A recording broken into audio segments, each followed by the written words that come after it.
읽으면서 하나님의 음성을 들읍시다. 시작.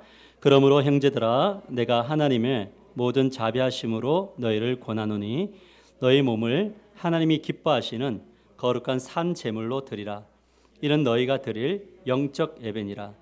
너희는 이 세대를 본받지 말고 오직 마음을 새롭게 함으로 변화를 받아 하나님의 선하시고 기뻐하시고 온전하신 뜻이 무엇인지 분별하도록 하라. 아멘. 우리 옆 사람과 서로 인사합시다. 하나님은 당신을 사랑하십니다. 서로 인사합시다. 한 주간 동안 치열한 삶 현장에서 또 이렇게 건강한 모습으로 또 이렇게 예배드려 서신 여러분들을 축복합니다. 우리는 신앙의 여정을 함께 떠나고 있습니다. 각자 하나님을 만나러 가는 것이 아니라 함께 가족이 되어서 걸어가고 있습니다. 그래서 여러분의 옆에 있는 분들은 모두 한 사람 한 사람이 다 소중한 분이신 줄 믿으시고 귀하게 대하시는 우리 인격 성숙됨이 있기를 바랍니다. 근데 신앙의 여정에서 정말 중요한 것이 뭘까 생각해 보니까요. 각자마다 다 다를 거예요. 신앙의 여정 속에서 뭐가 중요합니까? 물어볼 때 제가 이제 하나님께 받은 거는 뭐냐면 영적이면서 신비한 체험을 하는 것, 이거 참 중요한 일이더라고요. 제가 말하는 영적인 체험과 신비한 체험이라는 것은 어떤 하나님이 기도할 때 나타나는 이런 것만을 이야기하는 것이 아니라 하나님이 지금 나와 함께하고 계시는구나를 순간순간 또 어떤 지점에서 맛보는 거죠. 적어도 우리의 삶 속에 일주일의 삶에 힘이 있으려면 하나님 지금 나와 함께 하시는구나. 이 지점이 자주 있으면 여러분의 삶은 굉장히 파워풀한 삶이 될 거지만 하나님이란 분이 나와 어떤 상관이 있느냐 굉장히 멀게 느껴지시는 분들은 아마 이 삶이 되게 어려울 겁니다. 우리가 그동안 배운 핵심 교리가 무엇입니까? 로마서 1장부터 11장까지 교리를 배웠는데 우리의 구원이 은혜입니까? 행위입니까? 은혜로 주어졌나요? 그 은혜는 예수 그리스도라는 대속값이 있어서 그분의 십자가 사건으로 우리는 구원받은 거죠. 여러분, 그래서 우리는 예수님 앞에 인정받으려고 노력하는 것이 아니라 주 하나님이 우리를 사랑하심에 근거하여 우리는 살아감으로 그분을 기쁘게 해드리는 것. 주님이 나를 참 사랑하시는구나, 이것을 누리면서 가는 것이 구원이다라는 것을 우리는 배웠습니다. 그래서 예수 믿기 전과 후가 사실은 그리스도인들을 명확하게 나눠져야 되는 겁니다. 근데 오히려 예수 믿기 전과 후가 나눠지지 않고 오히려 후가 더 이상하다면 이것은 우리의 신앙을 점검할 필요성이 있다라는 것이죠. 그렇다면 어떤 경험을 우리는 해야 되는가? 우리는 세 가지 경험을 해야 되는데 첫 번째가 무엇이냐면 예수 그리스도를 살리신 하나님이 성령을 통해서 우리 안에 내주하고 계셔서 예수님을 살린 것처럼 나를 살리신다라고 하는 이 체험이 있어야 되는 거죠. 내가 정말 삶을 살아갈 때 너무 힘이 없고 너무 어려웠는데 주님 하나님이 나를 힘 주시는 것이 느껴지고 지금 하나님 나를 수렁에서 건지시고 계시는구나. 이 하나님을 만나게 되기를 축복합니다. 두 번째는 어떤 걸 체험해야 되냐면 예수 그리스도가 우리 안에 계셔서 하나님과 올바른 관계를 회복하신다는 이 사실을 경험해야 되는 거죠. 사단은 끊임없이 우리의 무너짐에 대해서 너는 안 돼, 너는 이것 때문에 안 돼 라고 하는 이 사단의 저주와 고발로부터 하나님이 나를 사랑하신다라는 이 음성과 이 확신이 여러분의 영혼과 마음에 가득하게 되기를 주님의 이름으로 간절히 축복합니다. 세 번째 우리가 경험해야 될 게 무엇이냐면 진리의 영이신 성령님이 우리를 위해서 말할 수 없는 탄식으로 지금도 기도하고 계신다라는 것. 그래서 하나님 성령이 우리를 자꾸 진리 가운데로 막 밀어넣는다는 이 체험이 있게 되기를 주님의 이름으로 간절히 축복합니다. 이것이 바로 뭐냐? 우리가 경험해야 될 신비한 체험이다라는 거죠. 자, 이 지점에 머물기 위해서 우리들에게 필요한 것이 무엇이냐? 그것은 영적 훈련과 신비한 체험이 필요한데 그동안 우리 교회가 훈련을 좀 해왔나요? 어떤 면에서 보면 심할 정도로 하고 있는 거죠. 목사가 쉬지를 않아요. 계속 제자 훈련을 하고 있는데 하나님, 제가 5년 동안 제자 훈련을 했는데 어떤 변화가 있었습니까? 라는 거에 주님이 저에게 주신 음성은 뭐냐면 그동안 5년 동안은 지식의 변화에 초점을 맞추었다 이렇게 말씀하셨어요. 우리 성도님들 하나님 나라 제자 훈련을 하면서 생각이 바뀌었죠. 이 종교적 생활을 하는 것이 아니라 신앙은 하나님과의 관계구나. 이것을 이제 누리면서 갔단 말이죠. 근데 하나님 그러면 이제 앞으로 무엇을 해야 됩니까? 라고 물어볼 때에 하나님께서 이 신비한 체험을 하기 위해서 그 다음 단계로 가야 되는데 그 다음 단계는 뭐냐면 감정과 의지의 변화 이쪽으로 가야 된다라는 것을 말씀하셨습니다. 특별히 무엇이 중요하냐면 의지적 변화가 중요하다라는 것을 말씀하셨죠. 여러분 우리가 살아가면서 믿음이라는 것이 신비한 것에만 머물면 안 되고요. 지식의 변화가 반드시 일어나야 그 다음에 뭐냐면 감정이 따라오고 감정이 변할 때 뭐냐면 의지적인 측면들이 회복되게 되어져 있더라라는 거죠. 그래서 신앙이라는 것은 전인격적인 변화, 훈련을 통해서 이루어지더라라는 겁니다. 그래서 제일 중요한 게 뭐냐면 이런 거죠. 예를 들어서 수요 예배 너무 피곤해서 가기 싫었는데 감정은 뭐예요? 오늘 안 가야지, 오늘 쉬어야지 했는데 그런데 진리가 나를 이끌어가니 감정을 꺾고 어디로 가냐면 예배당에 와봤는데 예배를 드리다가 말씀의 은혜를 받고 기도를 하다가 성령이 나를 만지심을 경험할 때 이거는 나의 감정을 따라가면 안 되겠구나. 지식이 나를 건드리면 의지가 가야겠구나. 이거가 될 때 영적인 변화와 성장이 일어나더라는 거죠. 근데 이제 우리는 감정이 상하면 안 가고 이런 훈련들이 되다 보니까 하나님과의 그 신비한 체험이 있을 수 없다. 그래서 야고보가 2장 14절에서 17절에 야고보서 2장 14절 17절에 뭐라고 이야기하냐면 내 형제들아 만일 믿음이 있노라 하고 행함이 없으면 무슨 유익이 있으리요? 그 믿음이 능히 자기를 구원하겠느냐라는 거예요. 사람이 나는 믿음이 있어, 나는 하나님을 믿어 라고 하는데 우리의 몸이 행함으로 가지 않는다면 이것은 진정한 믿음이 아니고 자기를 구원할 수 없다 이렇게 이야기하죠. 그러면서 17절에 뭐라고 하냐면 이와 같이 행함이 없는 믿음은 그 자체가 죽은 믿음이다 이렇게 말해요. 다시 말하면 지식과 감정 안에만 갇혀있는 신앙은 죽은 믿음이다. 믿음은 행동으로 옮기는 거다. 여러분 오늘 오실 때 어떤 분들은 오늘 또 주일이네 내가 이거 가야 되나 이렇게 오신 분도 있을 것이고 어떤 분들은 지식과 감정이 막 충만해서 정말 은혜 받으러 오신 분이 있을 거라고 저는 믿어요. 여러분들은 후자인 줄 믿습니다. 막 은혜 받으려고 오셨죠? 예. 오늘 은혜가 넘치기를 축복합니다. 오늘부터 이제 교리가 이제 끝났으니 이제 실천편에서 어떻게 살아야 되느냐를 로마서 12장부터 16장까지 한번 살펴보려고 합니다. 그래서 오늘 말씀의 제목이 무엇이냐면 믿음, 몸이 움직이는 곳에서 증명됩니다. 이렇게 정했습니다. 같이 읽어볼까요? 시작. 믿음, 몸이 움직이는 곳에서 증명됩니다. 아멘. 여러분 온도 괜찮으세요? 안 덥죠? 오케이. 우리 1절 말씀을 크게 나에게 주신 말씀으로 같이 읽어봅시다. 시작. 그러므로 형제들아 내가 하나님의 모든 자비하심으로 너희를 권하노니 너희 몸을 하나님이 기뻐하시는 거룩한 산 제물로 드리라. 이는 너희가 드릴 영적 예배니라. 여러분이 구절을 그대로 한번 보시면서 쭉 한번 다시 눈으로 한번 읽어보세요. 이 구절 중에 가장 중요한 게 뭘까요? 어떤 단어일까요? 많은 이야기들이 있겠지만 여기서 제일 중요한 것은 뭐냐면 몸이라는 단어예요. 몸이 없이는 영적 예배가 될 수 없어요. 이 몸이 우리의 신앙을 보여주는 거예요. 근데 이 몸을 NIV 성경 뭐라고 하냐면 body라고 하냐면 body스라고 되어 있어요.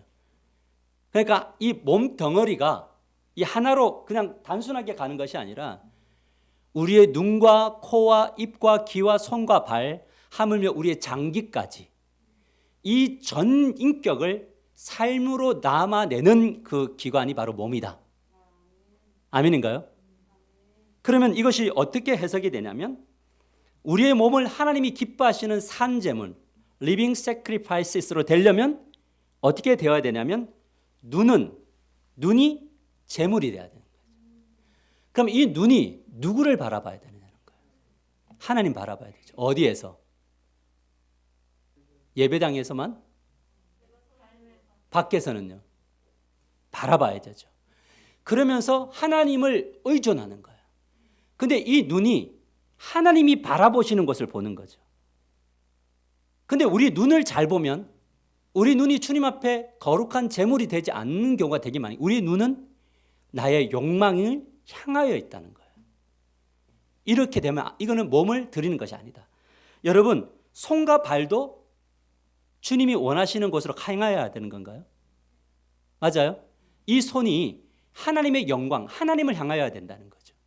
그래서 신앙이라는 것은 자주 내 손이 무엇을 잡으려고 하는지, 내 발이 지금 어디를 향하고 싶어 하는지 이것을 점검해야지만이 뭐냐면 우리의 몸이 산 제물이 될 수 있다는 거죠.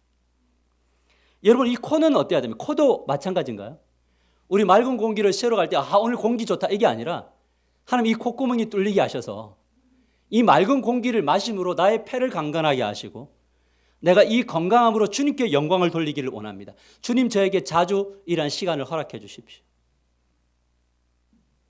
이런 기도해 보셨어요? 여러분, 근데 이 콧구멍이 그렇게 주님 앞에 영광을 돌려야 되는데 늘 아침에 일어나서 바로 일어나자마자 뭐 하나 딱 물고 콧구멍으로 굴뚝을 만들면 됩니까? 안 됩니까? 진짜 굴뚝 만들려면요, 이거 가지고 기도 열심히 하시고 하나님 이 굴뚝 이렇게 해도 뭐 보호해달라고 하든지 아니면 이 굴뚝을 청결하게 해달라 이렇게 해야지 삶의 방향이 되는 거예요. 입은 어떻습니까? 하나님 이 입이 키와 같습니다. 불과 같습니다. 내가 입술만 벌리면 완전 다 뒤집어집니다. 입술만 벌리면 막 불이 일어납니다. 불화가 일어납니다. 주님, 이 입술이 주님 앞에 산 제물이 되지 않습니다. 주님, 이 입술이 주님을 말하고 주님의 일하심을 말하는 입술이 되게 해주십시오. 그래서 위가 좀 아플 때 하나님 이 장기가 좋지 않습니다. 나는 이 장기가 먹는 것마다 건강해서 모든 세포로 다 흡수되어서 하나님 저 건강한 육신을 가져서 주님 영광 돌리기를 원합니다. 이것이 바로 뭐냐면 몸을 거룩한 산 제물로 드리는 거예요. 여러분, 그런데 이것이 바로 산 제물이며 동시에 영적 예배다 이런 거예요. 그래서 우리는 영적 예배다. 이게 뭘까? 영적 예배가 도대체 뭡니까? 근데 이 NIV 성경은 명확하게 이야기를 하고 있어요. 뭐냐면 your spiritual act라고 되어 있어요. 그러니까 영적인 행동. 이것이 of worship. 예배의 행위다 이렇게 이야기해요. 다시 말하니까 뭐냐면 영적인 예배라는 것은 혼자 산에 가가지고 막 기도하고 막 충만한 거 맞아요. 기도하면서 충만한 거 맞는데 그 충만함이 삶의 현장으로 행동으로 가야지만이 많으면 영적인 예배다. 그러면 영적인 예배는 어디서 채워지고 어디서 결판이 나느냐? 예배당에서 채워지고 삶의 현장에서 그 영적 예배가 증명되는 거죠. 아무도 보지 않는 그곳에서 나는 하나님을 예배합니다. 이게 영적인 예배인 거죠. 여러분, 신앙과 삶의 일치가 그래서 일어나는 거예요. 그래서 오늘 하나님이 도전하시는 적용은 뭐냐면 질문은 당신의 몸은 어떤 제물인가라는 거예요. 여러분의 이 바디스는 하나님께 어떻게 향하고 있느냐는 거예요. 여러분, 이것을 생각을 하면 어떻게 되냐면 나의 한 주간 동안 다른 거 아니더라도 나의 눈이 어디를 향하고 있는지를 자꾸 묵상하고 노트해 보는 거예요. 하나님, 저의 눈이 오늘은 여기에 꽂혔습니다. 그러니 안 들립니다, 하나님. 여러분, 그렇죠. 하나에 꽂히고 나면 하나에 뭔가 집중하면요 주변이 안 보이고 안 들려요. 근데 하나님에게 꽂히면은요 들려요. 보여요. 그리고 내 발이 어디를 향하는지가 보이게 되어져 있다. 이것이 바로 뭐냐면 영적인 예배고 산 제물이다. 그래서 나의 몸이 어디로 가고 있는가? 이거 한 주간 한번 묵상해 보시고 기도하시는 여러분들 되시기를 축복합니다. 그렇다면 왜 우리는 이런 산 제물이 되지 못할까? 왜 우리의 우리 몸들이 그 영적 예배로 가지 못할까? 왜냐하면 우리 주변에 보면 누군가는 굉장히 영적으로 살거든요. 그래서 그 사람이 딱 와서 이야기를 하면 가끔 영적이지 않는 사람들은 좀 재수가 없어져요. 왜냐하면 만나면 은혜 받은 이야기를 하고 만나면 주님이 행하신 일들을 하니까 저 사람 뭐지? 너무 거룩한 거 아니야? 우리하고 좀 맞지가 않아? 이렇게 될 수 있는데 누군가는 그렇게 살고 누군가는 왜 안 될까? 이 차이가 뭘까라는 거예요. 그것을 오늘 본문 2절은 이렇게 말하고 있는데 이 2절 말씀을 크게 한번 나에게 주신 말씀으로 읽읍시다. 계속 읽을 거예요. 읽읍시다. 시작. 너희는 이 세대를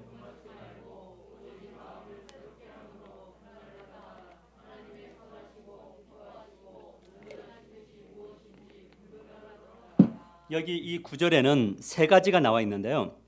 우리 몸을 산제물과 영적 예배로 드리지 못하는 이유. 그것은 첫 번째가 뭐냐면 이 세대를 본받고 있기 때문이다. 같이 읽어볼까요? 시작. 이 세대를 본받고 있기 때문이다. 여러분 이 세대, 여러분은 어때요? 이 세대를 본받고 있나요? 아니면 이 세대를 이끌고 있나요? 여기서 말하는 이 세대라는 것은 뭐냐면 세속적 세계관이에요. 그것을 가지고 살아가기 때문에 산제물이 되지 못한다. 영적 예배를 드리지 못한다 말하는 거죠. 많은 사람들이 예수님을 믿기는 하지만 세상의 풍조, 근데 이걸 영어 성경으로 하면 또 패턴이라고 되어 있어요. 어떤 계속적으로 이루어지는 반복되는 어떤 패턴들, 이게 세상의 관점으로 살아가는 삶의 방식들, 이것 때문에 산제물 영적 예배를 살지 못한다는 거죠. 대표적인 예가 출애굽기에 나오는데 출애굽기를 보면요 엄청난 역사가 나타났죠. 하나님이 모세를 통해서 뭐냐면 10가지 재앙을 막 내리시고 그걸 이스라엘 백성들이 실제적으로 목도했어요. 막 피가 변하는, 강이 피로 변하는 것, 깨구리가 온 천지에 다니는 것, 이거를 그들도 느끼고 보았습니다. 근데 마지막 10가지 재앙은 정말 이상한 재앙이었잖아요. 어린 양의 피를 집 문설주하고 임방에 바르면 하나님의 심판이 넘어간다. 너의 상태와 상관없이 넘어갈 거야. 유월 하는 것을 경험했는데 자고 일어나 보니 옆에 있는 집에서는 막 곡소리가 들리는 거예요. 피를 바르지 않는 집은 곡소리가 들리는 거예요. 이거는 실제로 이스라엘 백성들이 경험했죠. 야, 하나님을 믿는다는 것은 신나는 거구나. 보호받는 거구나. 이걸 느끼고 이제 출애굽을 할 때 엄청난 기대를 가지고 출애굽을 했는데 뒤에 누가 따라옵니까? 애국 군대가 쫓아오죠. 앞에는 홍해죠. 옆에는 뭐냐면 산들이 벽을 치고 있어서 진퇴양난이 된 겁니다. 이때 하나님 앞에 모세가 기도했을 때 지팡이를 들어 홍해에 대라 할 때, 홍해를 향하여 할 때 홍해가 갈라졌는데 바닥이 마른 땅이 되었고 그들을 건넜어요. 애국 군대가 그들을 잡으려고 쫓아왔을 때 물벽이 다시 합해져서 애국 군대가 죽는 것을 그들의 눈으로 보았어요. 하나님이 행하신 기적을 보니까 이스라엘 백성들이 뭐였는지 알아요? 그때 온몸으로 춤을 춥니다. 저는 우리 성도님들이 언제 춤출까? 언제 몸으로 하나님을 노래할까를 보니까 기도했던 것들이 응답받으면 속된 말로 좋아서 죽더라고요. 근데 그 응답이 우리의 인간적인 방법으로는 죽었다 깨어나도 안 되는 문제가 해결되면 그때 주님 앞에 막 춤추고 찬양하는데 그 장면이 출애굽기 15장 20절에 21절에 나오는데요. 보십시오. 아론의 누이 선지자 미리암이 손에 소고를 잡으며 모든 여인도 그를 따라 나오며 소고를 잡고 뭐 하고 있어요? 손이 뭘 잡았어요? 소고를 잡았죠. 예배인가요? 여인들이 온몸으로 춤추면서 예배하나요? 남자들은 그냥 구경했을까요? 남자들도 춤추며 예배했을 겁니다. 미리암이 그들에게 화답하여 이르되 너희는 여호와를 찬송하라. 그는 높고 영화로우심이로다. 말과 그 탄자를 바다에 던지셨음이로다 하였더라. 성도들은 아멘 했습니다. 왜요? 봤으니까. 체험을 했으니까. 자, 여기까지만 보면요. 세상의 풍조가 아니라 자신의 몸을 거룩한 산 제물로 영적 행동을 하고 있는 건가요? 자, 그런데 문제가 언제냐? 이 은혜와 기적의 패턴이 사라질 때예요. 이스라엘 백성들은 지금 계속 하나님의 은혜 패턴을 가지고 걸어왔어요. 10가지 재앙, 그 다음에 하나님의 유월절, 그 다음에 홍해를 가르심. 패턴이 너무 감격적인 거예요. 근데 이 패턴이 살짝 멈춰요. 그러면서 광야로 가보니까 은혜의 패턴이 아니라 고난과 광야가 오는데 거기에 뭐가 있냐면 물과 양식이 결핍되어져 버려요. 이때 사람들이 뭘 하냐면 하나님을 울면서 하나님을 원망해요. 눈으로 뭐라면 울면서 하나님을 입으로 원망합니다. 왜요? 하나님의 나라의 패턴이 계속 유지되지 않고 어려움이 오니까. 그런데 신기한 것은 하나님이 그때마다 메추라기도 주시고 만나도 줬습니다. 근데 이 메추라기와 만나가 양념이 된 걸까요? 안 된 걸까요? 처음에는 이거라도 감사합니다. 막 먹었어요. 그런데 조금 시간이 지나 보니까 이게 마음에 들어요, 안 들어요? 자, 우리 형제님에게 묻습니다. 아내가 아침에도 곰국, 점심에도 곰국, 저녁에도 곰국, 그 다음날에도 곰국, 그 다음날에도 곰국, every day, every time 곰국. 그럼 어때요? 이혼인가요? 여러분, 우리는 같은 것, 같은 패턴으로 가는 데서 은혜를 잃어버리더라고요. 사람이 그렇더라고요. 하나님 이것만 낫게 해주시면 하나님 정말 주님 위해서 살게요. 그런데 딱 병을 낫게 해주셨어요. 그럼 뭐 하냐면 너무 기쁜데 시간이 지나다 보면 입술과 눈이 또 주님으로부터 멀어져서 원망하는 삶을 살더라는 거죠. 그래서 이 부분을 민수기 11장 4절에서 6절은 뭐라고 하냐면 이스라엘 자손 가운데 섞여 살던 무리들이 먹을 것 때문에 탐욕을 품으니 이스라엘 자손들도 또다시 뭐예요? 울며 이거 지금 출애굽해서 11개월 동안 광야에 머물러 있을 때 똑같은 일들 합니다. 누가 우리에게 고기를 먹여줄까? 고기 하나님 먹여주셨나요? 이집트에서 생선을 공짜로 먹던 것이 기억에 생생한데 그 밖에도 오이와 수박과 부추와 파와 마늘이 눈에 선한데 이제 우리 눈에 보이는 것이라고는 이 만나밖에 없으니 입맛마저 떨어졌도다. 처음에 만나가 내릴 때는 야 하나님이 광야에서 이런 음식을 준다고 너무 감사해 라고 했는데 11개월이 지나서 야 이게 똑같은 것을 주니 은혜가 안 된다라는 거예요. 여러분 이거 누구 이야기 같아요? 처음에 교회 와서 목사님 설교가 은혜가 되는데 11개월이 지나면 은혜가 돼요? 2년이 지나고 3년이 지나면 은혜가 되나요? 안 되죠. 그러니까 지금 그 이야기를 하는 거예요. 만나를 주었고 메추라기를 주었는데 메시지가 흐르고 있는데 변한 것이 없는데 그런데 우리는 거기에 대해서 실증을 느끼게 되어져 있다. 이게 바로 뭐냐면 패턴, 세상의 패턴이에요. 많은 사람들이 예수를 믿고 실망하는 지점이 어떤 거냐면요. 하나님을 믿을 때 일어났던 은혜는 너무 충만한데 예수님을 믿고 나서 보니까 이게 은혜라는 것이 우리의 순종과 함께 이루어지는 거예요. 그렇다 보니까 움직이기는 싫고 은혜는 받고 싶고 그렇다 보니까 생활은 변화되지 않고 그러니까 뭐 하냐면 그때 힘들어. 예수 어려워. 이렇게 되는 거죠. 이것을 성경은 뭐라고 이야기하면 탐욕이다. 이렇게 이야기하고 세상의 풍조 패턴이다. 이렇게 말합니다. 사랑하는 성도 여러분, 세상의 패턴은요. 탐욕의 패턴이에요. 이것을 골로새서 3장 5절은 뭐라고 말하냐면 같이 한번 나에게 주신 말씀을 읽읍시다. 시작. 그러므로 땅에 있는 지체를 죽이라. 곧 음란과 부정과 사욕과 악한 정욕과 탐심이니 탐심은 우상 숭배다. 이렇게 말합니다. 여러분, 음란이라는 것은 뭐냐면 원래 주어진 복 말고 다른 복을 찾는 거죠. 맞아요? 하나님이 나에게 한 사람을 주셨나요? 그죠? 그러면 이 사람과 함께 살아갈 때 만족할 수 있나요? 이렇게 하는 사람이 한 사람도 없어요. 만족이 되나요? 안 되죠. 그런데 예전에는 만족했나요? 근데 왜 가면서 만족이 안 될까요? 여기에도 세속적 패턴이 있는 건가요? 그러니까 뭐냐면 눈을 돌리죠. 어디로? 다른 곳으로. 이게 광야에 나타납니다. 1세대들이 죽고 2세대들이 모압 광야로 가서 인구조사, 제2차 인구조사를 하기 전인데요. 이 이스라엘 백성들 중에 남자와 여자 두 사람이 모압 여인과 모압 남자와 함께 음행을 벌입니다. 근데 저는 이것을 보면서 이해가 됐어요. 인간적으로는. 왜냐하면 이스라엘 백성들은 40년 동안 한 옷을 입었나요? 한 신발을 신었나요? 꾸밀 수 있을까요? 광야에서? 근데 모압 남자를 보고 여자를 보니까 뭔가 매력이 있나요? 그러니까 넘어가 버렸어요. 그래갖고 죽었어요. 많은 사람들이 그 보면 무엇을 이야기하냐면 은혜가 사라지면 아무리 좋은 것도 좋은 것이 안 된다라는 거예요. 그래서 이 부부의 관계든 교우의 관계든 모든 거든지 은혜가 부어져야지 똑같은 상황이 은혜로 해석이 되지 은혜가 사라지면 그 어떤 것도 우리를 만족할 수 없다. 이것이 바로 뭐냐면 정욕이고 탐욕이며 우상숭배다. 이 이야기를 하는 거죠.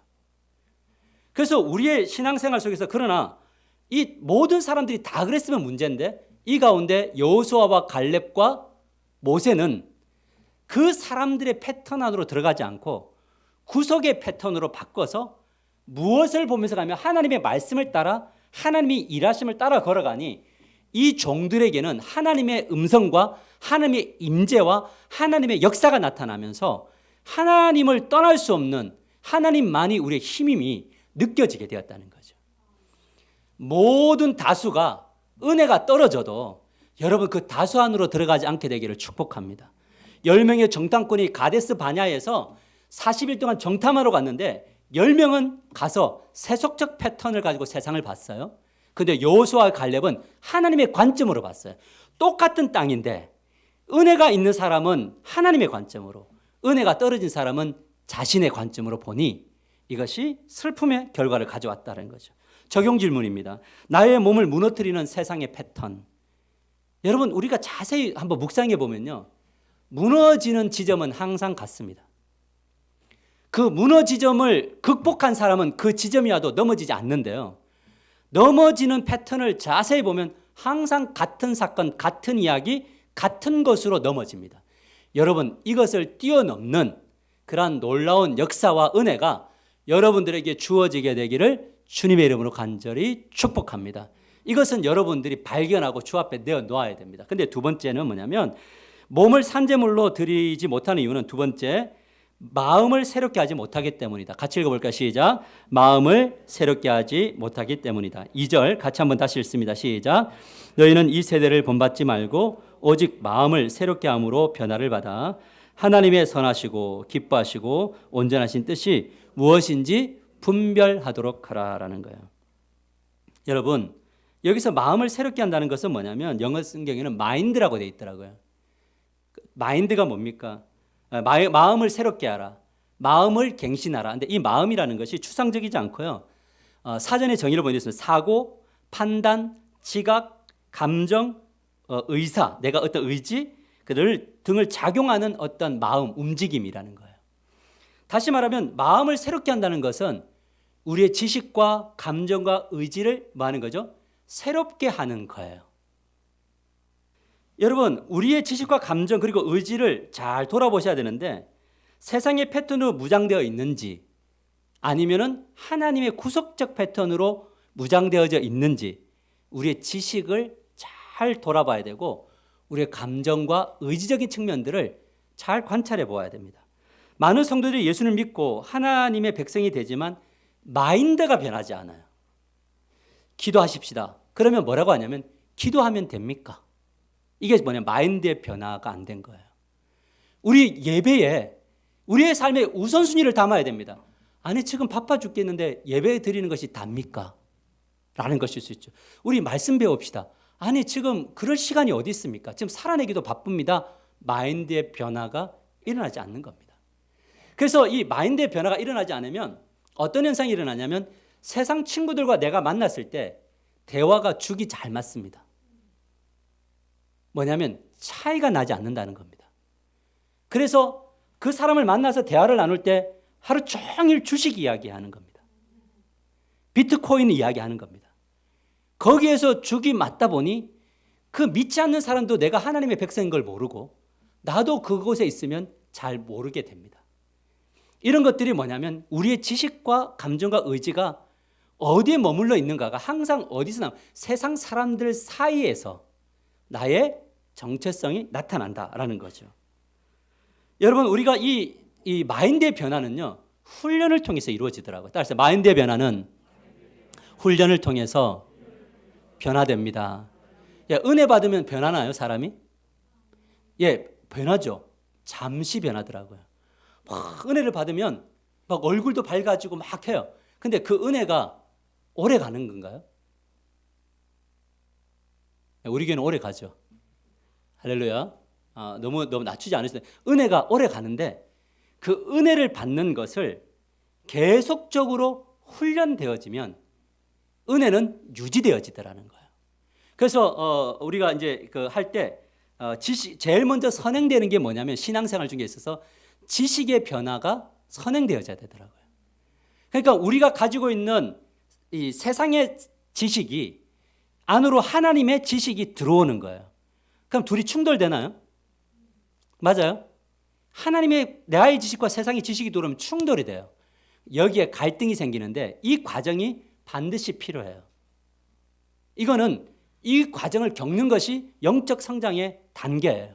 그러다가 뭐가 오냐면 부딪히니까 뭐가 상해요? 마음, 감정이 상해요. 생각이 삐뚤어져요. 이렇게 이런 것까지 가야 된다고? 이런 것까지 설교해야 된다고 하면서 마음이 상하고 감정이 상해요. 그러니까 그다음부터 뭐가 되냐면 지식은 알겠는데 나의 감정은 따라갑니까? 안 따라갑니까? 안 따라가죠. 자, 부부가 싸움을 했죠. 아멘 하셔야죠. 했어요. 자, 그러면 성경은 뭐라고 하냐면 해지기 전까지 그 문제를 해결하라고 하나요? 하셔요? 그거 알고 계시죠, 다? 좀 꼬뜨게 알고 계시죠? 해지기 전까지 풀어야 된다. 이게 주님의 뜻인가요? 그런데 감정이 따라요, 안 따라요? 그럼 얼마만큼가요, 여러분들은? 네가 나한테 용서를 구할 때까지. 그 싸움에서 고집 센 사람이 이기죠. 근데 둘 다 고집 세면 어떻게 돼요? 같이 못 살죠.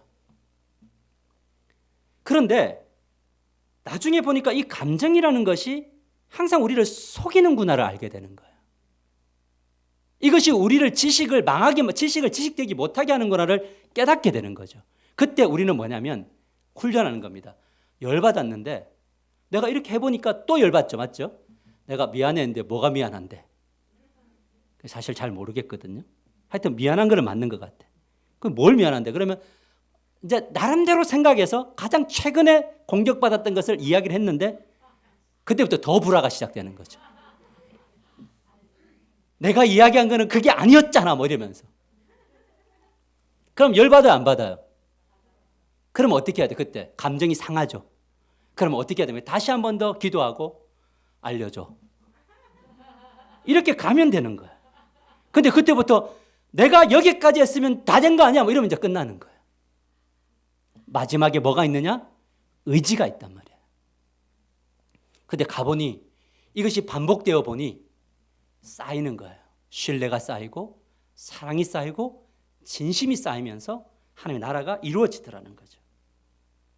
하지만 훈련을 거부하면 어떻게 됩니까? 마인드를 새롭게 할 수가 없죠. 출애굽한 이스라엘 백성들이 하나님의 은혜로 경험해서 광야로 갔는데 광야에서 40년 동안 빙글빙글 돈다가 죽었다는 지점을 여러분 기억하셔야 돼요. 그들은 구원받은 백성이 맞아요. 그런데 그들은 가나안 땅을 밟지 못했고 그들은 하나님이 주시는 나라를 자신이 삶에 있는 현장에서 누리지 못했어요. 여러분, 내가 하나님의 나라를 누리지 못하는 것은요, 그것은 뭐냐면 마인드의 변화와 굉장한 연관이 있다는 거예요. 그러니까 이 우리의 신앙이라는 것이 이 모든 것들이 우리의 노력은 아니지만 이 방향을 향하여서 끊임없이 기도하며 나아갈 때 하나님은 역사하신다. 세 번째, 산재물과 영접에 드리지 못하는 이유. 같이 읽어볼까요? 시작. 하나님의 뜻을 분별하지 못하기 때문이다. 세 번째 한번 보내줄까요? 같이 읽읍시다. 시작. 하나님의 뜻을 분별하지 못하기 때문입니다. 2절 같이 한번 읽읍시다. 다시 시작. 너희는 이 세대를 본받지 말고 오직 마음을 새롭게 함으로 변화를 받아 하나님의 선하시고 기뻐하시고 온전하신 뜻이 무엇인지 분별하도록 하라. 여러분, 세상의 패턴을 따르지 않고 마인드를 새롭게 하다 보면 그때부터 뭐가 되면 분별력이 생겨요. 우리가 지금 하나님의 뜻을 못 발견하는 것은 뭐냐면 결국 세상의 패턴에 사로잡혀 있거나 두 번째는 뭐냐면 마인드가 변화되지 않으면 하나님의 뜻이 보여도 결국 자기 마인드대로 갈 겁니다. 그래서 저는 누군가 그런 이야기예요. 목사님, 하나님 뜻이 무엇인지 모르겠대요. 근데 진짜 알려고도 하지 않아요. 하나님 뜻이 무엇인가 모르겠다고 하는데 기도도 않고 배우려고도 하지도 않고. 근데 그 하나님 뜻이 뭔지를 모르겠다는 건 무슨 말이냐면 바꿔서 말하면 하나님이 내 뜻대로 안 해주셔요 란 말이에요. 여러분, 하나님 뜻이 무엇입니까? 내 뜻대로 해주는 게 하나님 뜻 아니에요? 여러분이 생각하는 하나님 뜻. 너무 전곡을 찔렀나요? 하나님 뜻은 그거잖아요. 하나님 뜻이 왜 기쁘게 받아들여? 내하고 맞으면 기쁘고 안 맞으면 튕기는 거죠. 분별력이 없는 거예요. 그러니까 하나님이 복의 통로의 문을 열어줘도 자기가 원하는 길이 아니면 닫아버려요. 하나님이 복의 길이야 들어와. 근데 하나님 제가 생각하는 그 뜻은 아니에요. 닫고 자기가 문을 만드는 거죠. 여기에 뭐가 있냐면 고난이 있고 어려움이 있더라라는 거예요. 근데 내가 문을 자꾸 열어봐야 하나님이 문을 열어놓으면 그 길은 주님이 그 문 뒤로 다 열어놨거든요. 근데 자기가 그 문을 막 열어갖고 뜻을 찾아가려고 하면요, 그 뒤에 있는 어마어마한 바위들, 뭐 힘든 것들 지가 다 파야 돼요. 자기도 아니고 지가 다 파야 돼. 계속 파야 돼. 그러니까 뭐가 되면 신앙이 너무 힘든 거예요. 그래 지치다 오면 또 뭐라고 하면 하나님 뜻이 뭔지 모르겠대요. 자기가 다 하고 자기가 다 해놓고는 뭐냐면 나중에서 안 되면 하나님 뜻을 모르겠어요. 하나님의 뜻을 따라가야 되는데 하나님을 자꾸 따라오라고 하고 그러고 난 다음에 이걸 하니까 이 분별력이 있지 않더라라는 거죠. 여러분 분별력이라는 것은 생기면 어떤 일이 발생하게 되면 우리 몸이 넘치는 행동을 하지 않아요. 여러분 보세요. 3절을 보면 같이 읽어봅시다. 시작. 내게 주신 은혜로 말미암아 너희 각 사람에게 말하노니 마땅히 생각할 그 이상의 생각을 품지 말고 오직 하나님께서 각 사람에게 나누어 주신 믿음의 분량대로 지혜롭게 생각하라. 여러분 분별이라는 건 뭐냐면요. 분별의 시작이 내가 분별력이 좀 생겼구나라는 것은 제일 첫 번째가 어떤 것도 뭐냐면 자기 분수를 아는 것으로부터 시작해요. 여러분 우리가 자꾸 분별력이 상실되는 게 왜 그런지 아세요? 자기 분수를 모르면 그렇게 돼요. 이 분수는 하나님이 나눠주시는 거예요. 그렇게 그 나눠주신 것을 충실히 감당하다 보면 하나님이 그 분량을 넓혀주시는 거예요. 그런데 자꾸 옆을 비교하는 세상의 패턴으로 가보면 내가 왜 저 사람보다 못합니까로 가면 그때부터 뭐가 일어나기 시작을 하냐면 이 분별력이 사라져요. 자, 여러분 지금 제가 하는 거는 그렇게 생각하지 않습니다. 예를 드는 겁니다. 하나님, 제가 지금 부천에 있을 사람입니까? 저는 강남에 있을 사람 아닙니까? 하나님, 저는 부천이 저하고 안 맞습니다. 그러면 제가 목회 제대로 할까요? 하나님, 제가 개척교회 다닐 사람입니까? 제가 지금 개척교회에서 지금 이런 정말 이 허드렛 일을 해야 될 사람입니까? 그러면 교회 생활 못하는 거예요. 하나님, 내가 이런 가정 만들려고 결혼한 줄 아십니까? 하나님, 내가 이런 거 하려고 이런 거 한 줄 아십니까? 나는 그런 사람이 아닙니다. 언제까지 나를 여기에 두실 겁니까? 이러면 하나님의 은혜가 보이지 않아요. 하나님 주신 이 교회가 나에게 주신 교회입니다. 주님, 제가 무엇을 해야 될까요? 너가 움직이지 말고 너는 말씀만 전해. 내 하나님 해볼게요. 그럼 그걸 따라 걸어가는데 어려움이 있어도요. 그 길을 묵묵히 걸어가게 돼 있다고요. 왜요? 분별력이 있는 거니까. 하나님, 내가 이번에 이런 교재를 만들었는데 이제 됐죠? 아니야. 너 더 성도들이 더 알기 쉽게 너가 수고를 하더라도 만들어. 예, 하나님 한번 해볼게요. 그 길을 걸어가는 겁니다. 근데 그 주님의 뜻을 분별하면요. 어려움이 있어도 그 길을 걸어가게 돼 있어요. 왜? 주님이 나에게 주신 분량이니까. 근데 마땅히 생각할 그 이상을 자꾸 품으면 어려워지더라는 거예요. 그래서 이 분별력이라는 것은 이 4절부터 18절까지 구체적으로 나와요. 조금 빨리 가볼 테니까 따라와 보세요. 화면을 보면서 우리가 한 몸에 많은 지체를 가졌으나 모든 지체가 같은 기능을 가진 것이 아니니. 아멘인가요? 이와 같이 우리 많은 사람이 그리스도 안에서 한 몸이 되어 서로 지체가 되었느니라. 우리는 한 몸인가요? 누군가가 이 일을 하고 누군가 이 일을 할 수 있나요? 올해 이 일을 했다면 내년에는 이렇게 바뀔 수도 있나요? 그러면 내려놓는 것도 순종하는 것도 가야죠. 왜? 우리는 한 몸이니까. 혹시 여러분 제가 설교하는 게 마음에 안 드시면 이야기하시면 제가 꼭 강단을 비워드리겠습니다. 하셔도 되죠. 우리 김경호 목사님 오셔도 잘하시고. 여러분 우리는 한 몸인 거죠. 그러면 누군가가 좀 탁월하고 드러나는 일을 할 때 우리 박수 쳐줘야 되는 건가요? 맞아요. 근데 교회 일은요, 신기하게도 정말 보이지 않는 그 자리가 참 중요하더라고요. 여러분 보이지 않는 그 자리가 사실은 디딤돌들이에요. 그래서 이 목사가 교회 안에서 제일 드러나는 사람이 누구냐? 목사인데요. 목사가 딱 드러나면 항상 뭐냐면 분수를 모르면요. 내가 잘 돼서 이렇게 되었다고 생각해요. 근데 분수를 알잖아요. 그러면 곳곳에 교회가 교회되게 하는 사람들의 섬김과 희생의 자리가 있어요.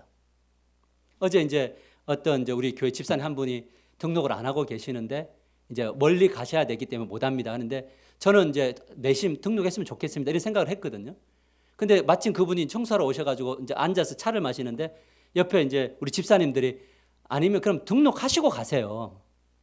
그래서 등록하겠다 그러더라고요.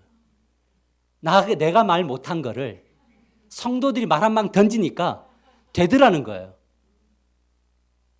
이런 거를 이야기하는 거예요. 한 몸이에요.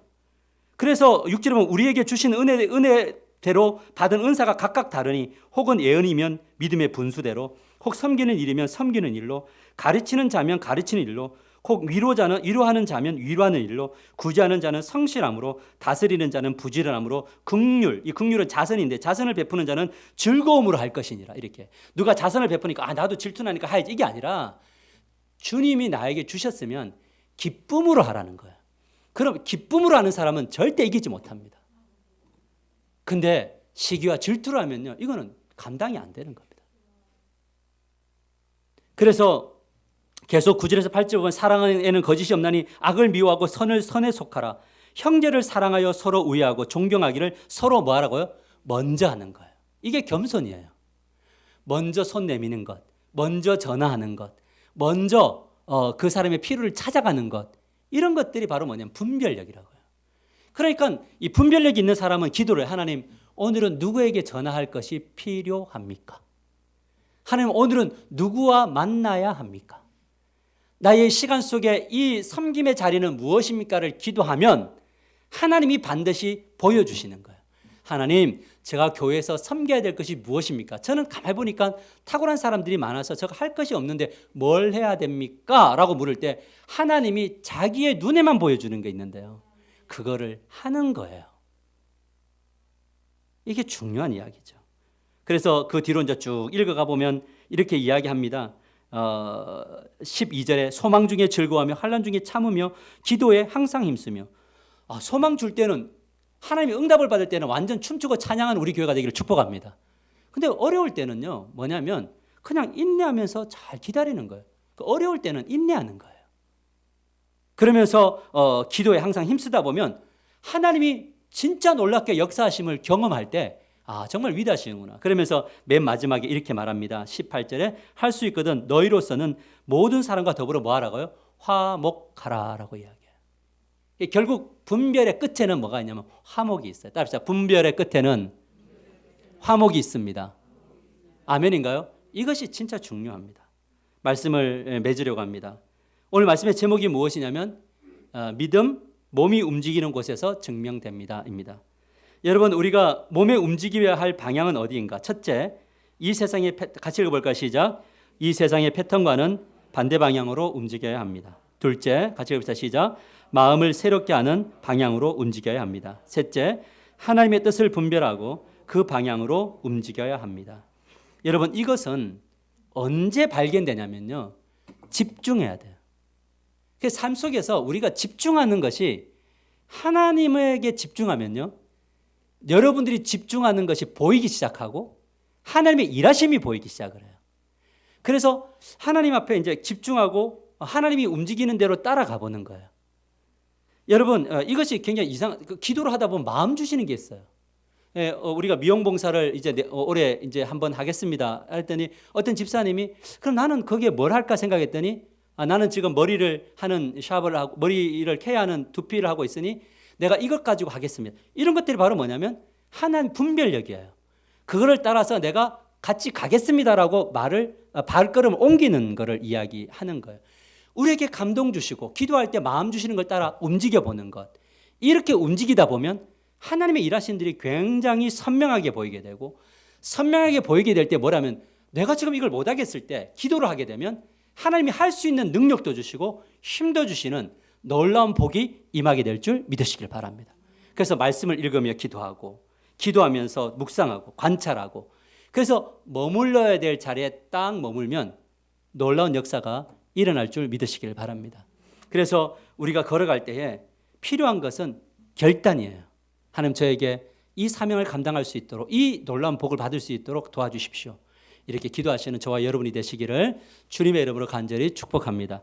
이 시간에는 잠시 유아 세례식을 거행하도록 하겠습니다. 유아 세례식, 우리 아기를 안고 앞으로 나와 주십시오.